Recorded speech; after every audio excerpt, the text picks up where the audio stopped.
আসসালামু আলাইকুম ভিউয়ার্স, আশা করি আল্লাহর অশেষ রহমতে সবাই ভালো আছেন। 2 মিনিটে আমি সকল তথ্যগুলো জানিয়ে দিচ্ছি। বেশি বেশি শেয়ার করে দিন। প্রচুর পরিমাণে আবহাওয়া আমাদের এই দিক দিয়ে এখন আবারও খারাপ, এজন্য আমরা 2 মিনিটে ভিডিওটা শেষ করে দিব। ব্রয়লার মুরগিটা 15 থেকে শুরু করে 30-35 টাকায় সর্বোচ্চ কেনা বেচা হচ্ছে সারা বাংলাদেশে। যদি কেউ এর চেয়ে বেশি কেনা বেচা করে থাকেন কমেন্টসে জানিয়ে দিবেন, এবং সেগুলো আপনাদের কপাল। যেভাবে বন্যা পরিস্থিতি একদিক দিয়ে অবস্থান, আবার 2 দিন ধরে প্রচুর মাত্রায় গরম, দুইটা প্রভাবে ব্রয়লার মুরগি একবারে নাজেহাল। ফার্মারদের মাথায় হাত। অলরেডি বিভিন্ন সময়ে ফার্মাররা যেটুকু ক্ষতি দেখেছে তার চেয়ে দ্বিগুণ ক্ষতি এখন দেখছে।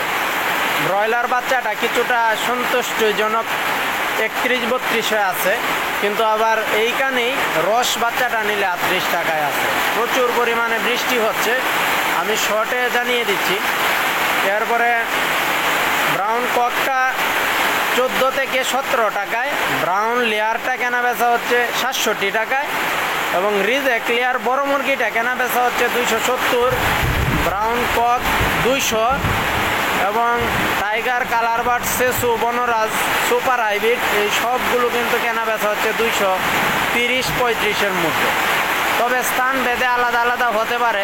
নেত্রকোনা, সিলেট, ময়মনসিংহের আশেপাশে কিন্তু বন্যার প্রভাব দেখা দিয়েছে। অন্যান্য জায়গায় হয়তো বন্যা নাও থাকতে পারে, এবং সেই সব অঞ্চলে হয়তো বা দামগুলো একটু উপরে থাকতে পারে। আপনারা বিভিন্ন জায়গায় যাচাই বাছাই করবেন। এমনিতেই কিন্তু বাজার খারাপ, কারো কথায় বিক্রি করেন না। আর আমাদের এটা বাচ্চা বিক্রি করব, সেগুলো লাইভে আমরা 3-4টার দিকে জানাতে চেষ্টা করব, কেননা এখন জানালে লাভ নাই, কারণ এখন মোটামুটি আমাদের বাচ্চা বিক্রি শেষ। 4টা অথবা 5টার মধ্যে আমরা লাইভটা দেওয়ার চেষ্টা করব। 3টার সময় দেওয়া হবে না, কেননা অলরেডি 2টা বেজে গেছে। 5টার সময়